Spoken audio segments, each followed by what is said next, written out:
తాకట్టులో ఉన్న బంగారాన్ని విడిపించి ఆ రోజు ఆన్లైన్ రేటుకే మేము కొంటాం. Sharma gold company. నమస్తే, మీరు చూస్తుంది సుమన్ టీవీ. నేను మీ కీర్తి. సెప్టెంబర్ 16 తారీఖు నుంచి 30 తారీఖు వరకు ఏ రాశుల వారికి ఏ విధంగా ఉండబోతుందో మనకు తెలియజేయడానికి ప్రముఖ ఆస్ట్రాలజర్ బ్రహ్మశ్రీ నందిబట్ల శ్రీహరి శర్మ గురువు గారు ఉన్నారు. నమస్తే గురుగారు. వాగర్థావివ సంపృక్తౌ వాగర్థ ప్రతిపత్తయే జగతః పితరౌ వందే పార్వతీ పరమేశ్వరౌ. ఆదిత్యాయ చ సోమాయ మంగళాయ బుధాయ చ గురు శుక్ర శనిభ్యశ్చ రాహవే కేతవే నమః. శృంగేరి జగద్గురు పీఠాధిపతులకి, కంచి పీఠాధిపతులకి నమస్కారములు తెలియజేసుకుంటూ కార్యక్రమాన్ని ప్రారంభిద్దాం. గురుగారు, మీన రాశి వారికి సెప్టెంబర్ 16 నుంచి 30 తారీఖు వరకు ఎలా ఉండబోతోంది? సెప్టెంబర్ 16వ తారీఖు నుంచి 30 తారీఖు వరకు మీనరాశి వారికి ఏ విధంగా ఉండబోతుందో తెలుసుకునే ముందు గ్రహ సంచారం తెలుసుకుందాం. రాశిలోని రాహు, సప్తమందు రవి, కేతువులు, అలాగే తృతీయమందు గురువు, చతుర్థమందు కుజుడు, షష్టమందు బుధుడు, అష్టమందు శుక్రుడు మరియు ఏ స్థానమందు శని వక్రీకరించి స్థితి పొంది ఉండడం. వెరసి చూసుకున్నట్లయితే రవి యొక్క సంచార ప్రభావం వలన ఈ యొక్క మీనరాశి వారికి అనుకూలమైనటువంటి పరిస్థితులు, ముఖ్యంగా ఉద్యోగ భద్రతలు, ఉద్యోగంలో ఎటువంటి సమస్యలు లేకపోయినప్పటికీ కూడాను ఇంట బయట అనేక రకాలైనటువంటి సమస్యలు ఈ యొక్క మీనరాశి వారు ఎదుర్కొనేటువంటి ప్రభావం అధికంగా గోచరమవుతుంది. ఎందుకంటే గ్రహ సంచార ప్రభావము కొన్ని రోజులు మాత్రమే అనుకూలంగా ఉండడం, చాలా మటుకు రోజులు ప్రతికూలమైనటువంటి స్థితిలో ఉండడం, ఈ కారణం చేత ప్రతికూలమైనటువంటి ఫలితాలు పొందేటువంటి అవకాశం ఉంటుంది. ముఖ్యంగా మానసికమైనటువంటి ప్రశాంతతని కోల్పోతారు. అయితే ముఖ్యంగా స్త్రీలతో వాగ్వివాదాలు పెట్టుకోకపోవడమే చాలా మంచిదని చెప్పవచ్చు. ఎందుకనంటే మీకు పర్సనల్ గ్రెడ్జ్ తీర్చుకుంటారు ఈ యొక్క స్త్రీలు ఎవరైనా కానీ. ఆ స్త్రీకి డెఫినేషన్ లేదు. తల్లి కావచ్చు, చెల్లి కావచ్చు, అత్తయ్య, వదినమ్మ, నాయనమ్మ, పిన్నమ్మ, కన్న కూతురు కానీ, లేకపోతే ఎవరితోనైనా కానీ, కొలీగ్స్, నేబర్స్, ఎవరితోనైనా కానీ పనిచేసేటప్పుడు వాళ్ళతో వాగ్వివాదాలకి దారి తీసే విధంగా మీ యొక్క చర్చలు ఉండకూడదు. ఆ విధంగా ఉన్నట్లయితే మీరు చాలా మటుకు ప్రశాంతతను పొందుతారని చెప్పవచ్చు. ఇక ప్రధానంగా ఈ యొక్క వ్యాపార రంగంలో ఉన్నటువంటి వారికి మిశ్రమ ఫలితాలు పొందుతారని చెప్పవచ్చు. రియల్ ఎస్టేట్ రంగంలో ఉన్నటువంటి వారు చాలా మటుకు లాభసాటిగా వ్యాపారం సాగుతుందని చెప్పవచ్చు. అయితే ప్రధానంగా సరైనటువంటి సమయానికి నిద్ర పట్టకపోవడం, చేసేటువంటి ప్రతి పనులలో కూడాను డౌట్స్ మీకు అధికంగా ఉండడము, మీరు చేస్తున్నటువంటి పని కరెక్టా మీదా కాదా అనేటువంటి ఒక విషయాల పట్ల మీకు అవగాహన లేకపోవడం, తద్వారా ఈ యొక్క సంబంధించినటువంటి చేపట్టినటువంటి ప్రతి పనులలో కూడా కన్ఫ్యూజన్ స్టేటస్ అనేటువంటిది ఈ యొక్క మీనరాశి వారికి 16 నుంచి 30 తారీఖు సెప్టెంబర్ వరకు ఉండబోతుంది. కాబట్టి జాగ్రత్తలు పాటించండి. భవిష్యత్తు ఆందోళనకరంగా అనిపిస్తుంది, కానీ భవిష్యత్తు ఇంకా మంచిగా ఉంటుంబోతుంది. ఎందుకంటే గ్రహాలు ఇప్పుడు అనుకూలంగా లేనంత మాత్రాన ఇప్పుడు మనం ఇబ్బంది పడాల్సిన అవసరం లేదు. గ్రహ సంచారం మారుతూ ఉన్నప్పుడల్లా మనకు మంచి చెడు అనేటువంటిది ఉంటుంటాయి. ఒకప్పుడు మంచి జరిగినప్పుడు ఇప్పుడు మళ్ళీ చెడు చెప్తున్నారే, చెడు జరగబోతుంది అనే భయం కంటే కూడా ఆ చెడుని ఏ విధంగా ఎదుర్కోవాలో, అలాగే వచ్చేటువంటి ఇబ్బంది నుంచి ఏ విధంగా అధిగమించాలో అనేటువంటి విషయాల పట్ల మీరు కాన్సన్ట్రేషన్ చేసి తదనుగుణంగా మీ యొక్క నిర్ణయాలు కనుక తీసుకున్నట్లయితే తప్పకుండా మీ జీవితంలో ఆనందదాయకమైనటువంటి పరిస్థితులు ఉంటారని చెప్పవచ్చు. ముఖ్యంగా ఈ యొక్క విద్యార్థులకి సంబంధించి ప్రధానంగా చేయ ప్రయత్నాలన్నీ కూడా కొలిక్కి వస్తాయి. ఆశించినటువంటి మేర విద్యాలయాల్లో మీకు ప్రవేశం లభిస్తుందని చెప్పవచ్చు. ఉద్యోగస్తులు ఉద్యోగ భద్రత అనేటువంటి పెరుగుతుంది. కాకపోతే చికాకులు అనేటువంటి ఎక్కువగా ఉంటాయి. కాబట్టి ఆ చికాకులు మీ యొక్క ఉద్యోగంలో కనుక మీ చికాకులను ప్రదర్శించినట్లయితే తప్పకుండా అధికారుల యొక్క ఆగ్రహానికి గురవుతారు. కాబట్టి ఇంట బయట వచ్చేటువంటి సమస్యలకి చేస్తున్నటువంటి వృత్తి, ఉద్యోగ, వ్యాపారాల్లో మీరు ముడిపెట్టకండి.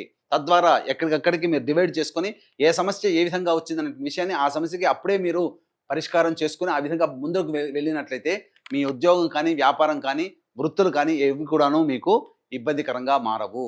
ఇక గమనించుకున్నట్లయితే ఏ వ్యక్తికైనప్పటికీ కూడాను ప్రధానంగా ధనపరంగానే సమస్యలు వస్తాయి, ధనపరంగానే సమస్యలు తీరుతాయి. కాబట్టి ఏ రోజుల్లో ధనం ఆదాయం అధికంగా ఉంటుంది, ఏ రోజుల్లో ఖర్చులు అధికంగా ఉంటాయి అనేటువంటి విషయాల గురించి క్లుప్తంగా తెలియజేసుకుందాం.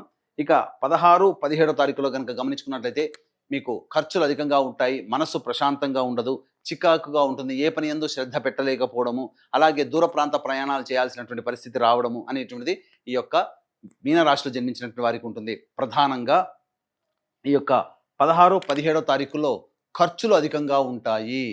ఈ విధంగా మీకు చెప్పవచ్చు. సరిగ్గా నిద్ర పట్టకపోవడం కూడా ఈ 16, 17 తారీఖులో మీకు గోచరమవుతుంది. ఇక 18, 19 తారీఖులో కనుక గమనించుకున్నట్లయితే మొక్కవోని ధైర్యంతో ముందడుగు వేస్తారు.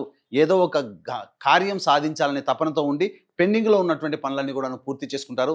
ఒక బరువైనటువంటి బాధ్యతని మనం పూర్తి చేసుకున్నామనే సంతోషంతో మీరు ఆనందంగా గడుపుతారు. ఈ యొక్క 18, 19 తారీఖుల్లో విందులు, వినోదాలు, స్నేహితులతో మీరు గడుపుతారని చెప్పవచ్చు. ఆనందదాయకంగా ఉంటుంది. ఇక 20, 21, 22 తారీఖుల్లో కుటుంబ సమస్యలు, కుటుంబ కలహాలు జరిగేటువంటి అవకాశం ఉంది. కాబట్టి జాగ్రత్తలు పాటించండి. కుటుంబ సభ్యులతో వాగ్వివాదాలు చేయకపోవడమే చాలా మంచిదనే విషయాన్ని గమనించుకోవాలి. ఖర్చులు కూడా అధికంగా ఉంటాయి. ఎడమ కంటికి సంబంధించినటువంటి సమస్యలు పెరిగేటువంటి అవకాశాలని గోచరమవుతుందని చెప్పవచ్చు. ఇక 23, 24 తారీఖుల్లో కనుక గమనించుకున్నట్లయితే చూసుకున్నట్లయితే రాని బాకీలు వసూలు అవడము, అవసరానికి మించినటువంటి ఖర్చులకి తగ్గట్టుగా మీకు ధనం సహాయం అందడము, తద్వారా మీకున్నటువంటి సమస్యల్ని పరిష్కరించుకుంటారని చెప్పవచ్చు. మిత్రులు బంధువుల యొక్క సహాయ సహకారాలతో మీ సమస్యలన్నీ కూడా పరిష్కారం అవుతాయి అని చెప్పవచ్చు. ఇక 25, 26, 27, 28 తారీఖులో ఇవి అనుకూలమైనటువంటి సమయాలు కావు.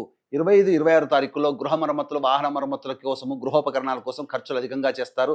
అలాగే వాహనాన్ని నడిపేటప్పుడు జాగ్రత్తలు పాటించాలి. అలాగే తల్లిగారి ఆరోగ్యం పట్ల శ్రద్ధ వహించాల్సినటువంటి పరిస్థితి. ఎంత పని చేసినప్పటికీ ఆ పని యందు మీకు సంతోషం కలగకపోవడం కాస్త విచారకరంగానే చెప్పొచ్చు 25, 26 తారీఖులో. ఇక 27, 28 తారీఖులో కనుక గమనించుకున్నట్లయితే ప్రధానంగా మనస్సు ప్రశాంతంగా లేకపోవడము, ఏ పని ఎందు చేయాలనుకున్నా కూడాను బద్ధకం అధికంగా పెరగడము, వృధా కాలయాపన జరగడం. ఈ కారణం వల్ల 27, 28 తారీఖులో మీరు అనుకున్నటువంటి విధంగా మీరు యోగాన్ని పొందలేకపోతారు. మీ యొక్క ఆరోగ్యం పట్ల కూడాను శ్రద్ధ వహించాల్సినటువంటి పరిస్థితి అని చెప్పవచ్చు. ఇక 29, 30 తారీఖుల్లో కనుక గమనించుకున్నట్లయితే ప్రధానంగా రాని బాకీలు వసూలవడము, ధనాదాయం చాలా చక్కగా ఉంటుంది. అన్ని రంగాల్లో ఉన్నటువంటి వారికి ముఖ్యంగా ధనం సమకూరుతుంది. తద్వారా అన్ని రకాలైనటువంటి సమస్యల నుంచి మీరు బయటపడతారని చెప్పొచ్చు. ఏ తర్వాత చెప్పొచ్చేది ఏమిటంటే 16, 17 మరియు 25, 26, 20, 21, 22 ఈ యొక్క 7 రోజుల్లో మీకు ధనము ఖర్చు అధికంగా ఉంటుంది, సమస్యలు అధికంగా ఉంటాయి. కాబట్టి జాగ్రత్తలు పాటించండి. ఏది ఏమైనప్పటికీ కూడాను గ్రహ బలం అనుకూలంగా లేదు, అలాగే గ్రహ సంచారం కూడా అనుకూలంగా లేని కారణం చేత ఎక్కువ రోజులు సమస్యాత్మకంగా చికాకులు ఎక్కువగా ఉంటాయి. కాబట్టి ఏమాత్రం బెదరు చెందకుండా దైవానుగ్రహంతో ముందడుగు వేయండి. పైగా ఈ యొక్క మీనరాశిలోనే సెప్టెంబర్ 18వ తారీఖు రోజున గ్రహణం ఏర్పడుతుంది, చంద్రగ్రహణం. కాబట్టి ఈ యొక్క కుంభ, మీన, మేష, మిథున, కర్కాటక, కన్య, వృశ్చిక రాశిలో జన్మించినటువంటి వారికి చంద్రగ్రహణ దోష నివారణ హోమాదులు సెప్టెంబర్ 18వ తారీఖు రోజున, అలాగే విద్య, వివాహ, ఉద్యోగ, దాంపత్య, సంతాన, అనారోగ్య సమస్యల నివారణకి 18 రకాల హోమాదులు కేవలం 1500 రూపాయలకి చేయించడం జరుగుతుంది. అలాగే సెప్టెంబర్ 25 మరియు 30 తారీఖులో పితృపక్షాలలో పితృదోష నివారణ కార్యక్రమాలు మా ఆధ్వర్యంలో జరిపించడం జరుగుతుంది. పితృదోషము వేరు, పిండ ప్రదానం వేరు.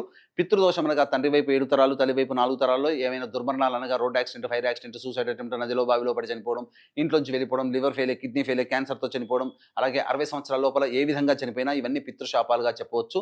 కాబట్టి కాలసర్పదోషంలో జన్మించిన, కరోనాతో చనిపోయిన పితృశాపాలే.